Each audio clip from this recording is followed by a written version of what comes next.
Well, ladies and gentlemen, thank you for being here. We are in James chapter 5, beginning chapter 5. Last week we talked about the traveling merchants. And as we look at this, they are warned not to make plans without considering the fact that God's already got a plan. I think, again, you got to decide as we go through this and as we read the text that these merchants are believers. And I would say that James is giving them a warning. In fact, he calls their fault and then gives them steps on how they can improve. And that probably is that they are tempted to follow the ways of the oppressive rich. It's like, okay, if we're going to be in this game of the world, we're going to go the same way. We're going to figure out how we're going to do it. And he's saying, no, you as a believer, you're going to have to say, we've got plans, but the Lord also has plans. So if it be the Lord's will. And remember, the equation was you don't know what God's plan is, plus you don't know what tomorrow's going to be. And so the results are you don't know. And again, not a real positive message, but actually that is the way we live life. So we have to live by faith. Now, that was manageable. We can listen to that. We can take correction from that. There was hope in that. We can relate to that. You know, we make plans. We got to make sure we consider the fact that God's got a plan and that God's going to take us where he wants us to go. This now goes to the rich landowners. And what we're going to see here is this is very harsh. I'm going to say as we begin this, and you can make some decisions as you go. Of course, there's always hope for everyone. We're talking to them as a group, but I'm sure some, just like on Tuesday night we talked about when Ezra came back and all the Gentiles and the unbelievers were living in the land, they were rejected. They couldn't help with the temple, but we do see that some individuals may have come over and separated themselves from the way. So again, our individual rich landowner may himself repent and come to the Lord. But I think as a whole, these are unbelievers. These are people that are, in a sense, hopeless. They've chosen the ways of the world. They are oppressing the poor, including the believers. And this is going to be a very harsh. It has the sound, James is writing like an Old Testament prophet. And when an Old Testament prophet were to address, the Assyrians or Jerusalem in Jeremiah's day, or whatever, Nineveh or whoever, it was a harsh coming down. It's over, and that is what is being said to these people. So these are two separate rebukes of two different groups of people. And if you look on your notes, you can see right here. I'm going to read through chapter 5, verses 1 through 18. And what we have as a breakdown here, chapter 5, verses 1 through 6 that we're going to look at today, this is discussing the oppression of the rich believers. Now, the reason this is written, if he's talking to unbelievers, this would be a fair question. Well, if he's talking to unbelievers, why is he putting this in the letter? They're not going to like, hey, do you have that letter from James? We'd like to read it. He's putting it in here for two reasons. One is so the believers can see, just especially if they've considered the traveling merchants and trying to participate in the game, the merchant game, is there's no future here. This is temporal. Their wealth is already being destroyed, is already being rotted. It's already been judged, their behavior. So do not be tempted to go this way. This one of the reasons why James is putting this in here is do not follow these people. The other reason is they are being oppressed. It is a real oppression. They are suffering. It's going to be said as we get through to verse 5 and 6 that they've been condemned and they've been murdered by the oppressors. So the rich have condemned in the court systems the believers or the poor, and they have murdered them. Now we'll talk about what that means when we get there. And it does mean, it just, how's the process work? It means what it says, but how did it take place? They out like shooting people? No, they're oppressing them and leading to their destruction. But besides don't follow them, the other reason it's in here is that to be patient, meaning they are not getting away with this. It looks like, and this is life, it looks like they're escaping. It looks like they're getting away with it. It looks like they've beat the system. But the God, in fact, is referred to as the Lord of hosts, the Lord Almighty, or the Lord of armies, an Old Testament reference to the Lord as being the defender, the deliverer, the military one who engages in military warfare for Israel. The Lord of hosts is going to be with the poor. So you be patient. The Lord of hosts is going to deliver you, and he's going to crush the oppressor. That's not your job. That's the Lord's job. So one, don't copy them. Number two, be patient. The Lord has this under control. And again, that's hard to understand. But it leads to the next point after chapter 1, chapter 5, verse 1 through 6 talks about the oppressor. And the Lord of hosts is going to deal with them. It will end with that in chapter 5, verse 5 and 6. Then chapter 5, verses 7 through 12 is the final explanation on how the believers should face the opposition. Okay, so if we're not supposed to copy them, and the Lord's got it under control, he will bring them judgment. Their wealth is already rotted. The moths are already eating up their clothing. It's over for them. Their flesh will be eaten by fire in judgment. Okay, well, that sounds good. But what do we do? Well, or in this case, what do they do? And of course, it applies to all ages. 7 through 12 is now going to be the action. What kind of action do we take? And this is advice for us today, but this is also direction for us today in whatever situation we find ourselves in. When you're in the world and you know you can't play the same game as the world is playing, the lying, the deceiving, the accumulating wealth, like you're going to get so much wealth that you'll never have any problems. How do you face this opposition? And that's going to be verses 7 through 12, and I'll just read what I've got written here, and then I'm going to read through these verses. The final explanation on how believers should face opposition from the non-believer oppression. This is how James thinks believers should face this opposition from their oppressors. And this has been something he's been talking about since chapter 1. We're wrapping up the book here in chapter 5. And so he's not going to be introducing a bunch of new thoughts. In fact, he's going to be almost the things he's been alluding to in chapters 1 through 4. He's going to now be making a very clear point on how they would apply this. And that would be, these verses provide the proper response to trials of oppression and exploitation. So what do we do in the face of oppression and exploitation? And now this is interesting because there's a balance. It's a pendulum. In a place, it's like we go back to last week, making plans. So you're making plans, and he says you should not say we're going to go to this or that city, we're going to make this kind of money, we're going to do this. It's like, no. Well, the answer is not, we're not going to make any plans. Well, you've got to make plans, but you've also got to include the ideal of the Lord. The Lord also has a plan, and so if it's the Lord's will, we're going to do these things. So the answer is, they're making plans, and they're going to have all these details, they're going to make all this money, and God says, don't be saying that. Oh, okay, so I'm not going to make any plans. Well, no, now in the book of Proverbs, it rejects you because you need a plan. You need to be prudent. You got to have, so there's this pendulum. And the same thing here, in the face of opposition or exploitation, it's like, well, I'll just lay down and get trampled by the world. It's like, well, that's not the answer. We're just going to lay down and just put up with it. But we're going to fight back. We're going to also make money, and we're going to become oppressors ourselves. We're going to fight back. We're going to burn the fields we're supposed to be harvesting. It's like, no. James is also warning them against violence, their bad speech, even their own attempts at murder. Is no, you've got to come over here. So we're just going to put up with it? Well, no, there's going to be somewhere here in the middle that you've got to find. You can't just, retaliate, but you can't just give up. And then that comes into the ideal of, even as a culture, when you face cultural oppression, like the American Revolution. I mean, I always go back to this because it's like, well, we should just, obey the government, follow the rules, and don't rebel.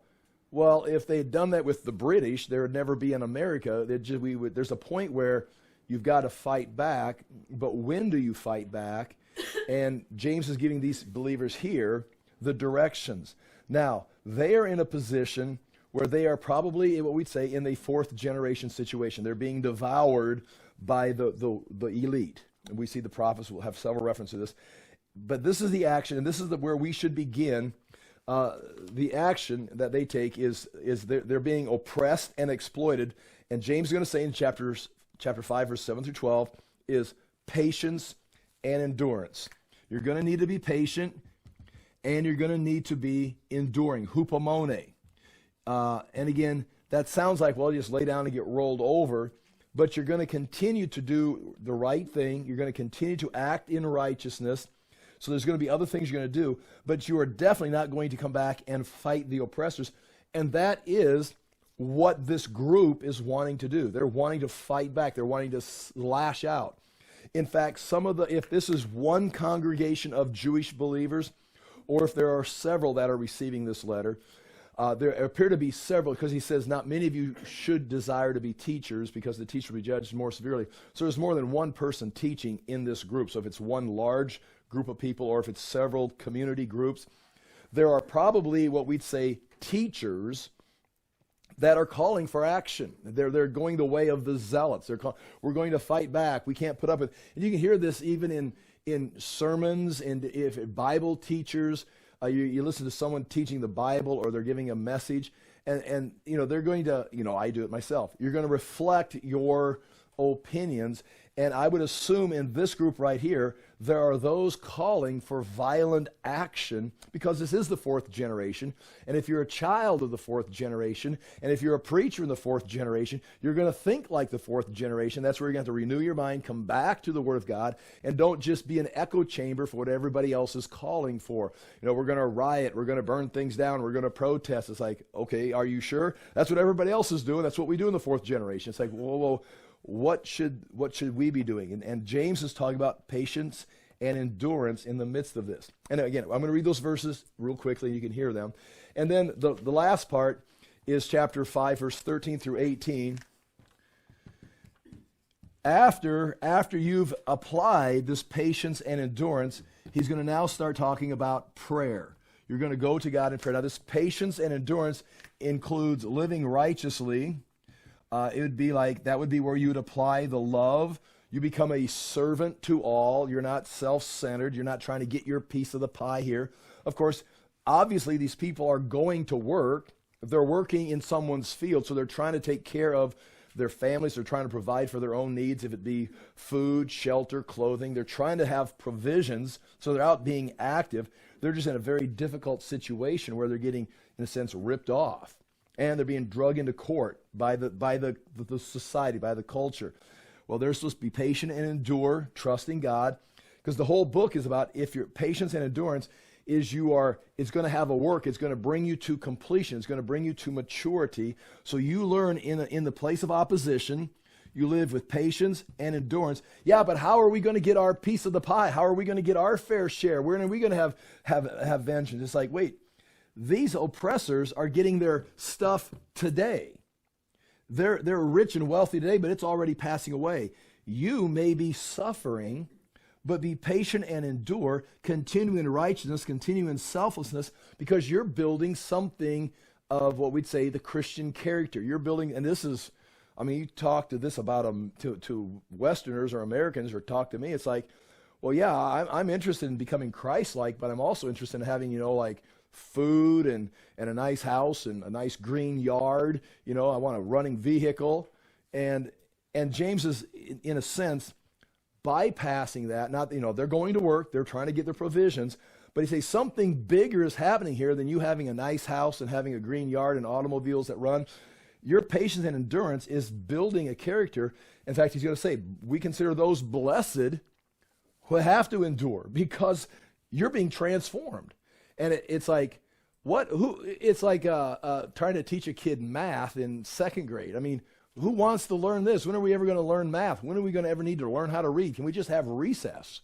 It's like, and that's kind of me. I'm kind of, in my lifespan of eternity, I'm still in the second or third grade, and I'm more interested in recess than learning how to read. When will I ever need to read? When will I ever need to use this math? Can we just go play out in the playground? And James is looking way down, not just into adulthood, but into eternity. And anything that these oppressors are taking from you, you continue in righteousness and love, Christ-like character. This persecution, this opposition is building in you a character. You're the one that's blessed. In the future, you're the one that's going to be able to read and do math in eternity, while these people, their flesh is going to be eaten by fire because of all the oppression, all the wealth they hoarded for themselves. This is where we're going. So again, it is kind of on that pendulum of like, forsake today and look to the future. But of course, you can't just go out and get trampled on. You're going to have to go to work. You're going to have some kind of a plan. But anyway, That's the action. Well, once you apply this next part here, chapter 5, verse 13 to 18, is going to be prayer. When I write here, it's a call to prayer, follows the response of patience and endurance. These verses provide the proper response to trials of sickness and suffering. So this is the response to the oppressors.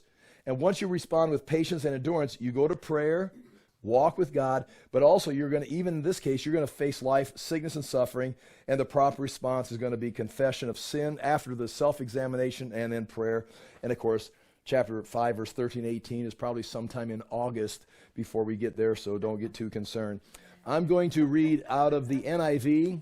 I've got the English Standard Version on the notes. I'm going to read chapter 5, verses 1 through 18, which is only 2 verses away from the end of the book, so I'll probably read all of chapter 5. We have to decide what we're going to do with verse 19 and 20. You can squeeze that up with verse 18, or it may be like a separate closing, but we'll talk about that as we go. But here's chapter 5, and we're looking at this right here. First, the oppressors are going to be addressed. Then once the oppressors are addressed, and it's being written so the believers can hear it, so that you don't follow them and know that God is going to take care of this. Well, what do we do? While we're waiting for the Lord to take care of this, you do this. Chapter 5, verse 7 through 12, you're going to have patience and endurance. Blessed are those who can do this. And then, once you've got that in place, you're going to need to pray about the other issues you've got so that God can strengthen you. Here we go, chapter 5, verse 1. Now listen, you rich people, weep and wail because of the misery that is coming up on you. Your wealth has rotted, and moths have eaten your clothes. Your gold and silver are corroded. Their corrosion will testify against you and eat your flesh like fire. You have hoarded wealth in the last days. Look, the wages you failed to pay the workmen who mowed your fields are crying out against you. The cries of the harvesters have reached the ears of the Lord Almighty, or the Lord of hosts. You have lived on earth in luxury and self-indulgence. You have fattened yourselves in the day of slaughter. You have condemned and murdered innocent men who were not opposing you. Okay, that's verses 1 through 6. Now, that's the address of the oppressors. Now, okay, so what do we do?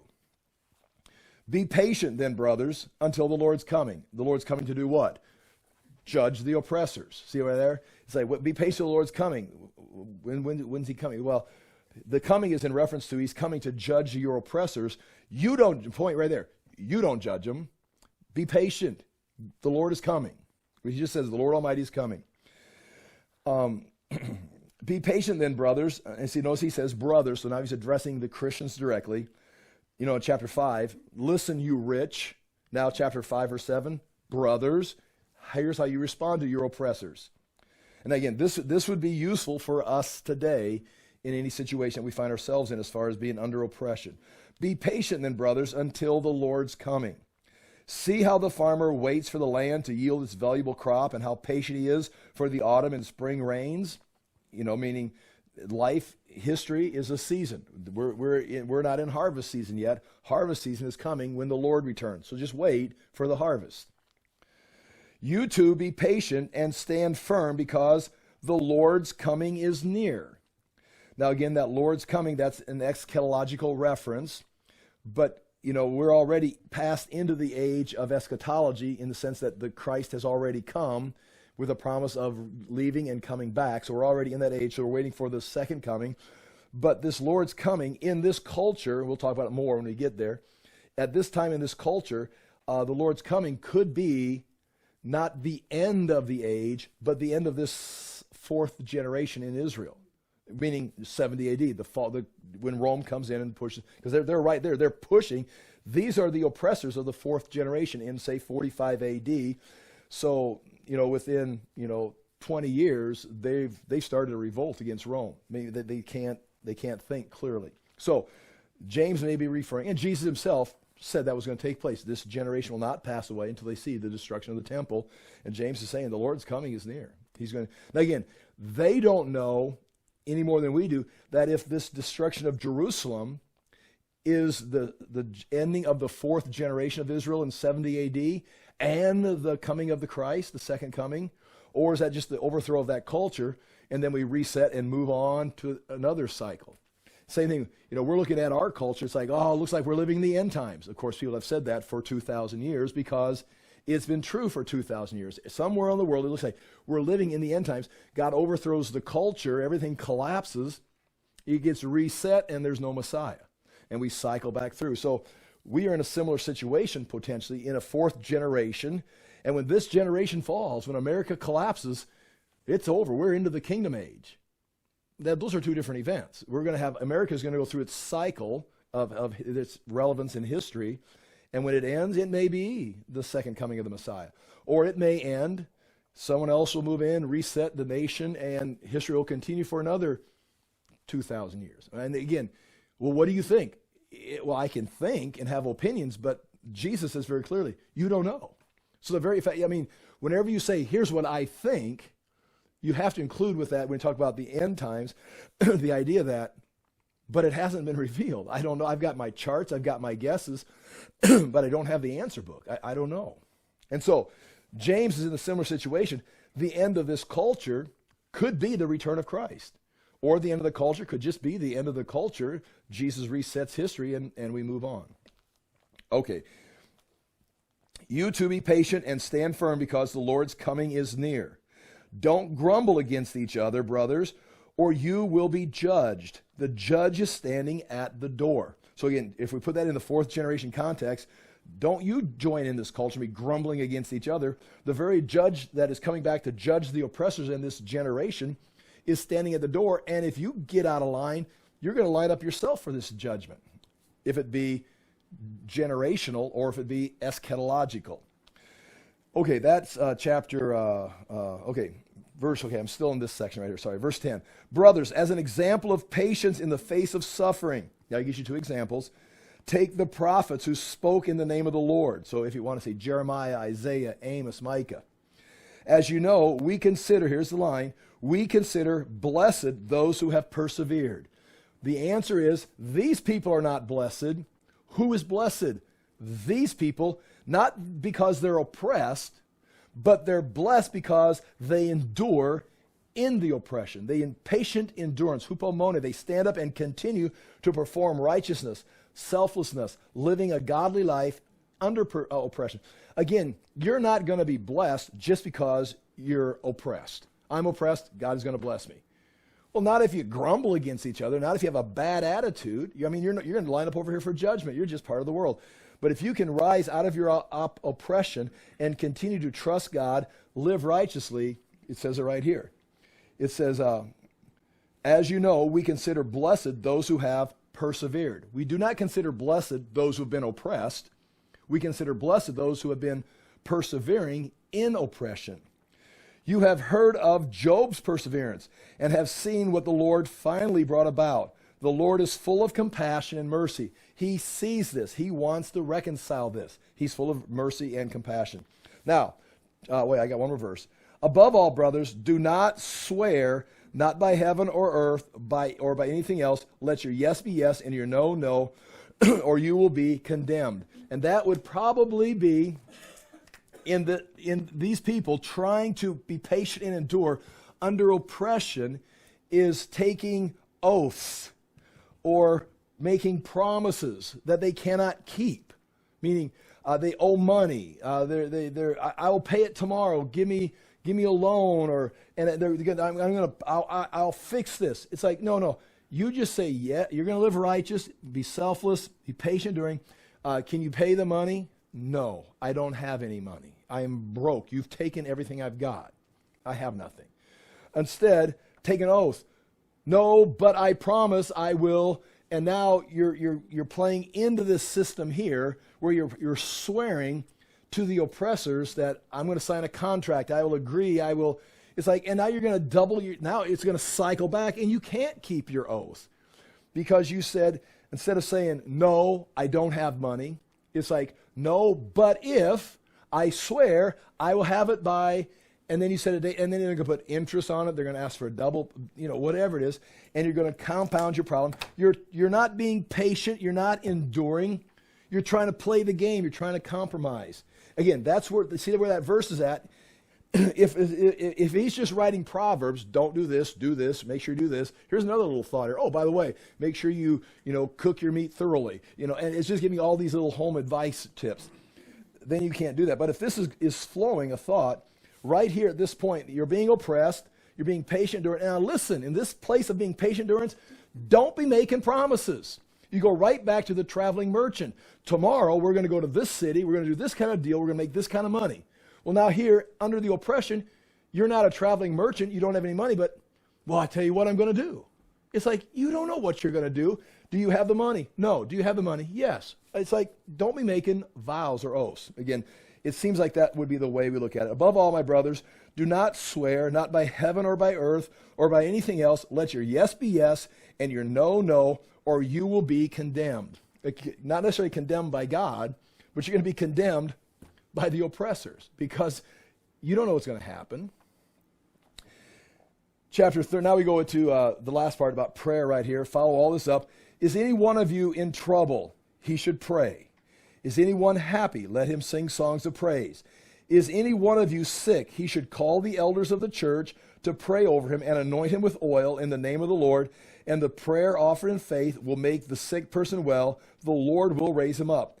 If he has sinned, he will be forgiven. Therefore, confess your sins to each other and pray for each other so that you may be healed. Again, there's the sinning within the community. Make sure you have good relationships, and then go to God for prayer, and he'll restore you. The prayer of a righteous, there is a difference here between the suffering of sickness and the suffering of oppression. There's a distinction there. Now we're talking about prayer. The prayer of a righteous man is powerful and effective. Elijah was a man just like us. He prayed earnestly that it would not rain, and it did not rain on the land for 3.5 years. Again, he prayed, and the heavens gave rain, and the earth produced its crops. And that's the end. If we were going to stop at verse 18, that's your 3 sections. And now we've got 2 more verses. My brothers, if one of you should wander from the truth, and someone should bring him back, remember this: whoever turns a sinner from the error of his ways will save him from death and cover over a multitude of sins. Again, now notice he's talking, my brothers, if one of you should wander, to this group of believers, if one of you should wander up here with the oppressors or wander into some other sinful error, if someone can restore you, you'll cover over a multitude of sins and save you from death. And so again, that's talking about the believers right there. And that's how the book ends. And again, you'd like to see some kind of a, closing. This is James, greetings. I'll be visiting, next week, next month or something. But he just closes cold turkey like that, which is, fine, but I kind of want to see some kind of personal signature. Okay. Any questions on that? That kind of understands the flow of that. Again, you don't have to accept that at all, but that seems to be the way this is going. On the first page of the notes, I think point 2, I pointed that out. That's the 2 groups. The merchants were believers. The landowners were unbelievers or are unbelievers. And there's your 2 reasons. Point B, 1 and 2. The believers are warned not to follow their example, and the believers are encouraged to continue in patient endurance. James tells the believing Jewish communities how to respond to the arrogance. That's the whole point of this. How do you respond to these people? They have a chance of doing it wrong or doing it right. If they say, and one of the things that's going to come up here in just a moment is speech is a big deal in this whole thing. Is they can end up saying, and the speech reveals the heart. And so the things they're saying against their oppressors or their plans is revealing their heart, which is either following God, enduring, or it's speaking, violence or aggression or something. So speech is coming up. The little box right there is point 4. Just you can see it in your own text, but there's the 2 similarities, beginning talking to the merchants and then talking to the landowners. They both begin with, you see in the Greek and you see in the English, come now, you who say, chapter 4, verse 13, chapter 5, verse 1, come now, you rich. So again, that's the word come now. I mean, let's come listen, come reason, come look at this situation. So again, the first case would be those who are probably believers tempted to go into becoming a traveling merchant, making plans. Come now, you who say this, think about this. This is not the way the Christian should live. You need to make this correction. And then to the rich, come now, you rich. Your game's already over. You've got all this wealth piled up. Here's all of your wealth that you're preparing for what? It's just you got more than you can ever spend. It's already being eaten by moths. It's already wearing out. What do you think is going to happen to it in eternity? Meanwhile, over here, the people you're making your money from are dying because you're oppressing them.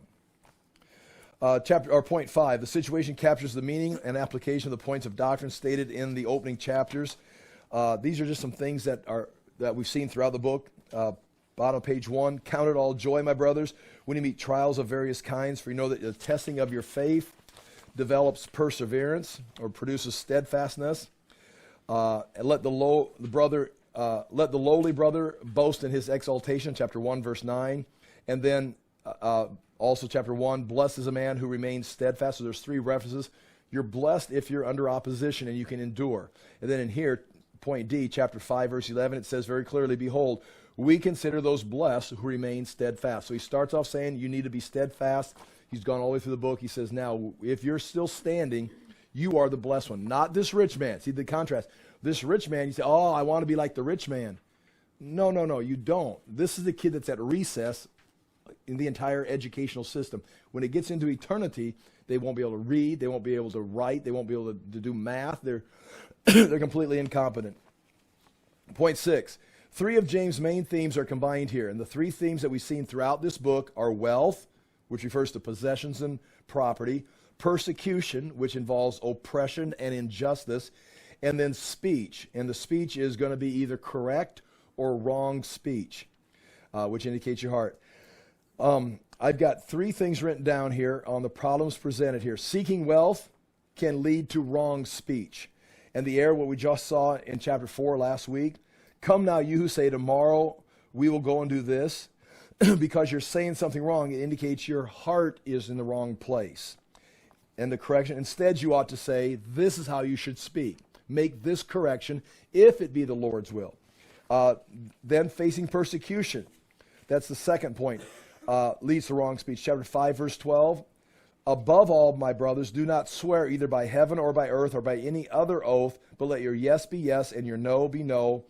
The correction, instead of taking these oaths and making these vain promises that's going to get you in trouble, you should be patient, which means forbearance and long-suffering, and steadfast, hupomone, which again is another word for perseverance. And point 3, seeking God's will concerning wealth and persecution will lead to correct speech. And there are 3 things written down there, and I've got them underlined. And these are the things the believer should, these are the things you should or should not be saying.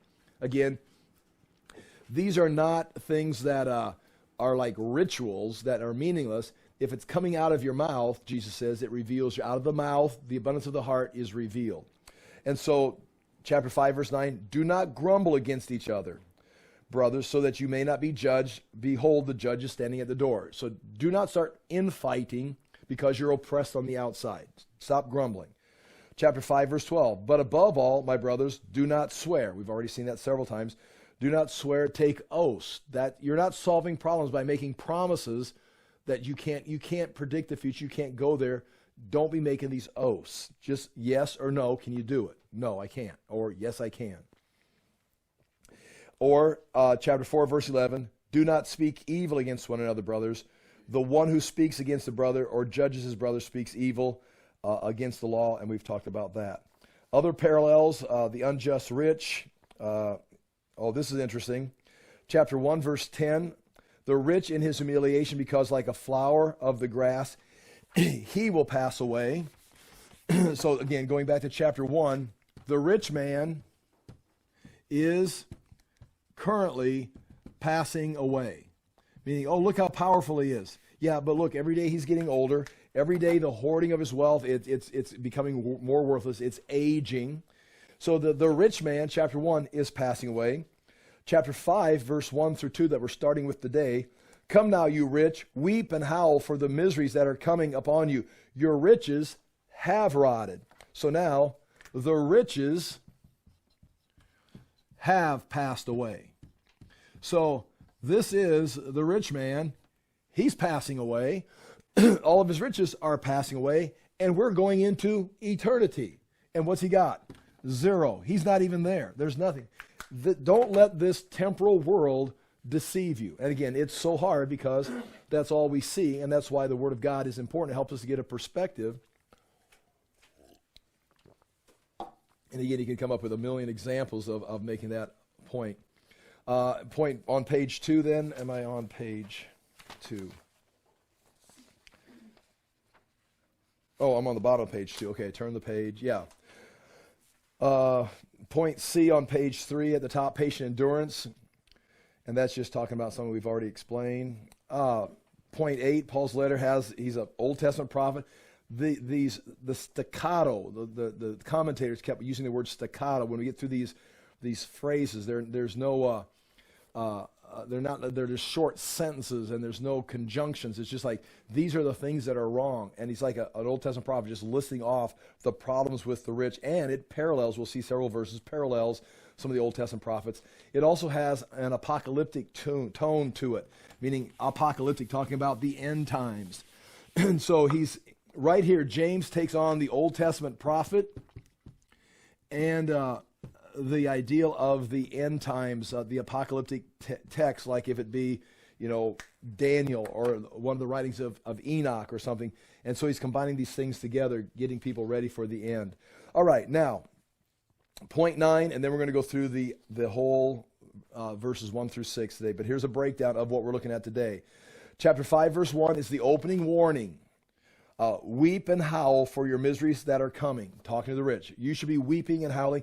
Those are directly words taken out of the prophets. Whenever the prophet would talk to Nineveh or Assyria or Babylon or whatever country they were condemning, the weeping and howling or weeping and wailing were the words. You're looking good today, but you should be weeping because if you know what was coming in the future.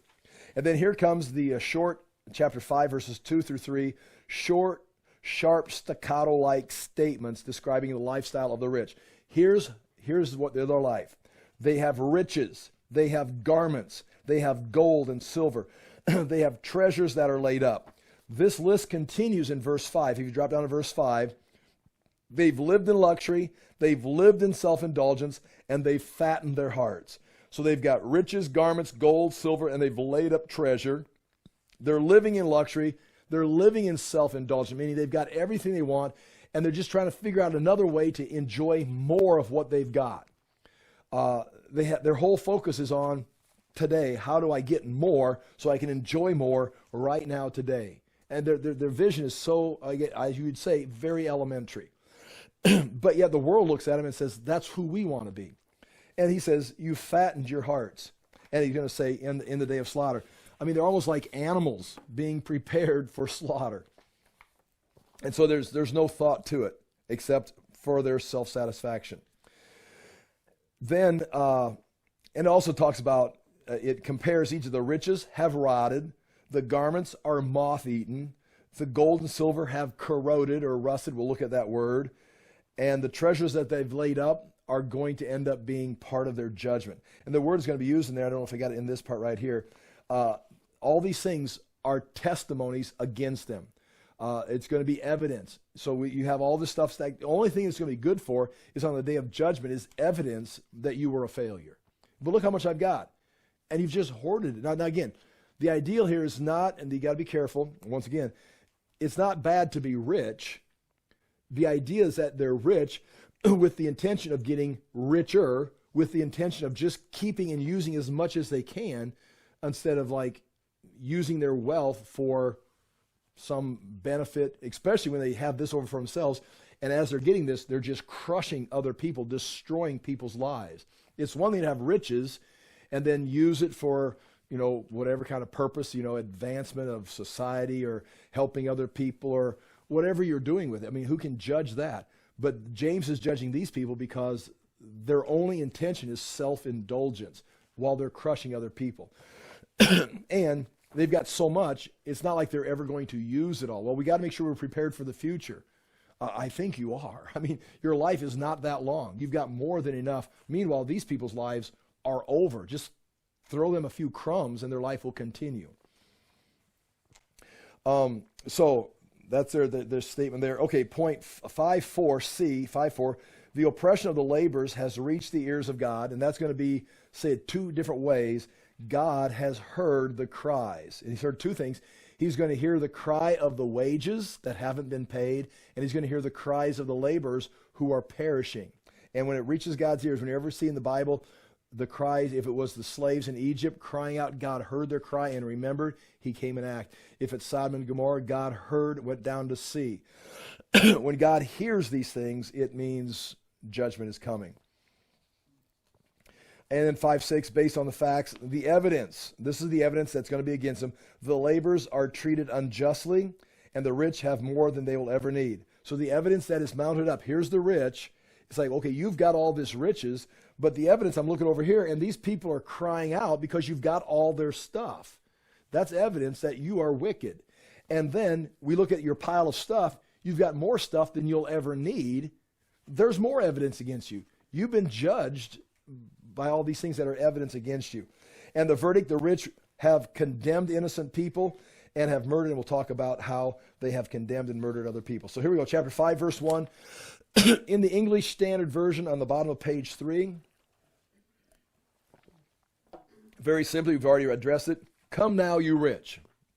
Drawing attention, it's an alert call. Come now, you rich. And he tells them, weep and howl for the miseries that are coming up on you. And again, weep, howl, or weep, wail, whatever, are Old Testament prophets. That is, again, we're writing to a Jewish community. That these could be Gentiles that are oppressing them. It could be Jews. But the Old Testament prophets, this is the very voice they used when they spoke to pagan nations, meaning it's over. And the misery that is coming on you. They don't know misery. They've got so much money, they're buying their way out of misery. They're trying to avoid all kinds of misery. But the more they try to avoid misery here, you're heaping it up for the coming misery. And they may be laughing and enjoying life here, but the misery that is coming, and you should be weeping and howling for what is coming on you. Again, that's clearly James in an Old Testament prophet voice. Chapter 5, verse 2. Here he begins to list them. I've combined 5 and verse 2 and verse 3 together here. 3 types of possessions: riches, clothing or garments, and money. Riches, of course, could be anything. The clothes, the word is garments. It doesn't just mean a lot of clothes, although that would be the case. These are fine garments, garments that you'd wear to demonstrate your wealth. I mean, you've got so much wealth. How do I let people know I've got so much wealth? I'll wear these kind of clothes. And you wear clothes that clearly you must be very wealthy. So their garments are a testimony to their wealth, to society, but also they've got so much of it, it's going to end up becoming a problem. And the money, which is gold and silver, both gold and silver. 3 ways these possessions are lost in time. And all 3 of these are nothing. I mean, today, each of us would want riches, garments, and money. But in the plan, God's plan of Christianity, of your life, it's like when evaluation comes, it's going to be what you did with these things. It's not how much you've got. And they've got a lot, but they've done nothing with it except indulge themselves. So riches, clothing, money, it's all useful. You can do a lot of things with it, but it's got to be what you do with it, not how much you have. And these people are focused on having it and then enjoying it and indulging themselves. Again, nothing wrong with enjoying life. Paul even writes Timothy and tells him, God has created these things that we should enjoy them, what we eat, what we participate in. God has created life. And so you don't need to be an ascetic to be a Christian, but you do need to understand the difference between heaping these things and trying to just indulge yourself with them and being able to have them and also use them and the benefits of what they can do. But all of these are already passing away. They're all lost to time. And this lost to time can refer to ultimately in the future they're going to be lost. Or it could mean they're already being lost. We know what it's like, probably. I've saved clothes. Tony wants to go through my closet all the time. And now, again, you see my garments. You can watch them on the videotape. I've got like 12 shirts, It's like, and some of them go back 5-10 years. It's like, that's the same shirt he had on when he was 53. It's like, yeah, okay, and I've got nice clothes. I'm not complaining. But you do know that when they hang in your closet, eventually it's kind of like they've worn out. It's like, I don't think we've got moths in our closet, but Tony would hope not. But we do have clothes that are just wearing out. I mean, it's like you've got to get rid of this. Stop wearing this in public. In fact, I'd probably do the opposite. Instead of looking at how wealthy I am, it's kind of like, good night, put a decent shirt on, Galen. Or Tony's, since I stopped teaching shop, she bought me some new pants that aren't snagged or stained, and got direct. I can only wear them on Sunday mornings or to Bible studies. I mean, yeah, it's like she's got a little boy, it's like, here's what you can wear, here's what you can. She lays out my clothes, and, if I wear something on the wrong day, it's like, what are you doing in those? So, but the idea there is we know what it's like to have things wear out. So ultimately in time, it's all going to pass away. But even today, if I just keep hoarding all the clothes I had since the 70s, and I would have tried if I wasn't married, they would have worn out. I mean, they're just hanging there. They're falling apart. And so these people have so many things. It's not just that they're going to pass away in eternity. You've got so much stuff. It's rotting. It's being moth-eaten even while we talk about it. You've got so many clothes. You can't wear them all. And so that's the ideal here. The verb rotted is in the perfect tense, meaning the act of rotting is complete, and the completed action has brought into the being a state of affairs. So the way we are today is already the result of what this verb did. The rotting, and here we are today. Because all these clothes are rotted, we're in this state today. And so meaning it's already taken place. Moth-eaten, which is interesting because Jesus addresses this, and we'll compare it to James' words here in a moment. Jesus said in Matthew 6:19, do not lay up for yourselves treasures on earth where moth and rust destroy. And notice those words, moth and rust. I mean, you can just hear Jesus and James' teaching. James is just building on what Jesus had taught. And Jesus is building on what the prophet said. And where thieves break in and steal, but lay up for yourselves treasures in heaven where neither moth nor rust can destroy. And so there's that correlation. You have it here, you're going to lose it. But you have the ability as a human, you have the ability to take these worldly possessions, these worldly treasures, and start laying them up in heaven. You're not going to be able to take your gold to heaven. That's where you always think of that story about the guy who wanted to take a chunk of gold to heaven. You remember that story? I shouldn't do this. I don't have time. It's the only Christian joke I know. But it's not biblically accurate, but it's a joke. I'm trying to build up my audience base online, tell jokes. But this guy got to the pearly gates, and Peter's there, and he's got a chunk of gold, and he goes, "How can I take this into heaven?" And he goes, "Why did you bring concrete or pavement? I should say. Why did you bring pavement? Because the streets are made of glass." See, I can't even tell a joke. Don't try. It's really funny though if you tell it right. But anyway, he showed up with gold, and when Peter asked him, he gets there, he's like, "Why did you bring pavement to heaven?" Because he goes to the pearly gates, all the streets are made of gold. It'd be like taking a chunk of concrete to heaven. And so anyway, okay. A moment that was lost. Okay. I guess the only thing funny about my jokes is my inability to tell the joke. You're not laughing at my joke, you're laughing at me. Okay, anyway, Jesus says that, Isaiah says, chapter 51, verse 8, "For the moth will eat them up like a garment, and the worm will eat them like wool. But my righteousness will be forever, and my salvation to all generations." So there's the comparison. Righteousness, if you can use your wealth, your possessions, your garments, your temporal life for righteousness, it will last forever. So you can convert, in a sense, your wealth into righteous deeds. But those righteous deeds would be helping others. In this case, those who are weeping and wailing, you should be giving to those that you're crushing and helping them out. Rusted is the word is used twice. Rusted and rust comes from ios. It can mean to rust down. The first word can mean to rust down or tarnish. Or it can mean rust, also means poison, rust, or venom, which is interesting because it's going to talk about will testify and burn your flesh like fire. Instead of just rusting, you almost make that, it becomes like a venom that begins to infect your flesh. And that's used in Psalm 140, verse 3. We're not going to pursue that any longer. But there is a problem when they talk about gold and silver rusting, because it really can't rust. But what can happen, it can be a metaphor, but it can also, if it would be impure, the impure metals within the gold of James's day those particles would corrode or they could rust, and it would not have the same appearance. So they could be the metals there. But the idea there is that it's wearing away. Chapter 5, verse 3. Your gold and silver have corroded, and their corrosion will be evidence against you. I put those gold and silver up in the previous discussion. But here it says, their corrosion will be evidence against you. And that very fact that it's corroding, that it's wearing away here in time, is evidence against you, meaning in the court case, this is going to be the evidence that is presented. So the same word where you get the word martyr from, a witness. The fact that they've got this heaped up, and they're not using it, they're just collecting it, and you're not using it for gold, is evidence against your wickedness. That is the reason for your weeping and wailing in the future, because you just took all this possibility and just put it here for yourself, and it is evidence against you, and right here, and will eat your flesh like fire. And that's where it's interesting with the word rust could be also venom, which you can see, like I said, in Psalms 104, it's translated venom, the same word in the Hebrew.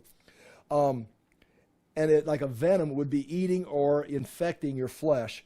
And it says, you have laid up treasure in the last days. Now, several commentators point this out, that we're clearly, when it says the last days, it's talking about the eschatological, in the Old Testament, New Testament, the last days are the end time days. But it's worth referencing. It could, if you take out the theology, take out the concept of the last days, you have laid up treasures for the last days, which would be you've laid up your retirement's account for your last days. And so that is worth looking at. But again, that's, you've laid up treasures for your retirement fund. And I think that would be planning ahead. But it could be read that way, where they've laid up too much for their retirement. But I don't think that's the case, and neither do the commentators. You're saying that's a way of looking at it. In your lifespan, you've laid up treasures for your last days of your life. But in the big picture, we're talking about the last days. You've laid up treasure in the last days, and this treasure is going to end up being evidence against you. In fact, you can see that on page 5. Evidence against you, or a testimony against you, martyrion. Same word, it says the word witness. And I point out here, again, point 2 on page 5, the consistency of Jesus and James. Jesus says, do not lay up for yourselves treasures on earth. James says, you have laid up treasures in the last days. And so they're doing absolutely the opposite of what Jesus said. Chapter 5, verse 4. Behold, the wages of the laborers who mowed your fields, which you kept back by fraud, are crying out against you, and the cries of the harvesters have reached the ears of the Lord of hosts. Several things in here. Again, the word behold is in there, meaning see, look. Drawing once again. Look, it's right here. The conclusion right here, behold. And it says, the wages of the laborers who mowed. So these laborers are harvesting. During harvest season, they're out harvesting the fields. They're mowing the fields. And it says, you've kept back by fraud. The money has been kept by the wealthy. They've kept the money. They've kept it back. And it can include fraud. And what they're going to be doing, several things are happening here that could be, as we put this together, and we'll look at some words, is they're intentionally abusing these people. They've got a purpose of what they're doing. It's fraudulent. They're being abused, and they have they have no repercussion. The poor have nothing they can do. They can't respond in any way. They can't call HR. They can't call a lawyer. It's just like, this is the way it is. And then here comes the 2 cries. You have kept back by fraud. The wages are crying out against you. So the wages are crying out. How do you spell crying out? I can't figure that out. And the cries of the harvesters, the workers. And they're crying out. They've reached the ears, and we think reached the ears of God, but they're going to have reached the ears right here. And this is devastating when you put this in perspective. They've reached the ears of the Lord of hosts. And the Lord of hosts is the Lord of armies. And the armies are the heavenly armies. It's the Lord of hosts that David, when he was trash talking with Goliath is saying, fee, fi, fo, fum, whatever. David says, you come against me with a sword and a spear and a javelin. He says, but I come at you in the name of the Lord of hosts and the armies. In other words, you're facing a little guy like me, but with me is the entire armies of the Lord being directed by the Lord. And so the harvesters are working, but they're not getting their money. And this evidence that the wages are still with the rich. The harvesters are over here without any money. So there's two things testifying against the rich. The wages that they've got piled up over here. It's like, wait, what are these doing here? These belong over here. So the very fact that you still have the money in your pocket is a testimony against the rich. Meanwhile, over here, the harvester is saying, we have don't know where to turn. We have nowhere to go. They're oppressed. And it's reached the ears, meaning it's reached heaven, meaning God is going to, the idea here is God is now going to take action. It's often combined with the ideal of he remembers in the Old Testament. When he remembers, he doesn't like, I forgot, but he's now going to re-engage the situation. And the Lord of armies is going to be coming in defense of these poor workers that have nothing. Now you may have the court systems, you may have confiscated all the land, but now the Lord of the armies of heaven are coming against you, and there's not going to be much you can do. And in fact, there's nothing. Point number 3, the two things you're crying out are the wages and the cries of the harvesters. The laborers or the harvesters are the poor who need paid at the end of each week. I've got several things here. They need to have these wages to buy their food, buy their clothing, buy their shelter. It's not like in my world where I get paid once a month and then you have to have a budget. They live day to day. We live, you could say, paycheck to paycheck. They lived day to day. Meaning if for some reason the people that are paying me my monthly salary, if they didn't pay me, I'd be in trouble. There's one time, a long time ago, we were 40 years ago, one of us had the check to deposit in the bank, and for some reason it didn't get put into the bank. And then they wrote all the checks for all the bills, and for some reason the deposit was still in someone's purse. And then they wrote all the bills and sent them all out.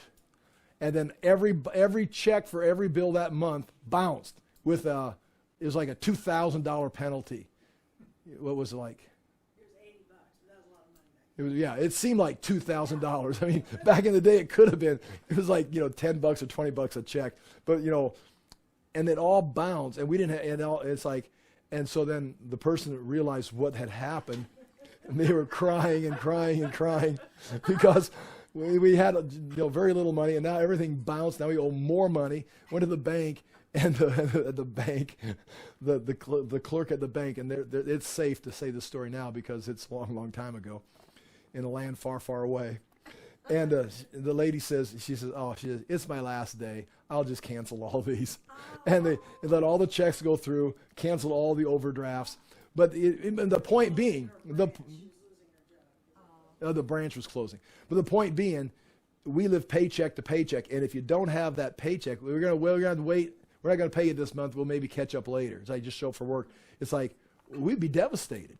Well, that's the way these people were every day. I would need my money every day to pay for food, shelter, clothing, and take care of my family.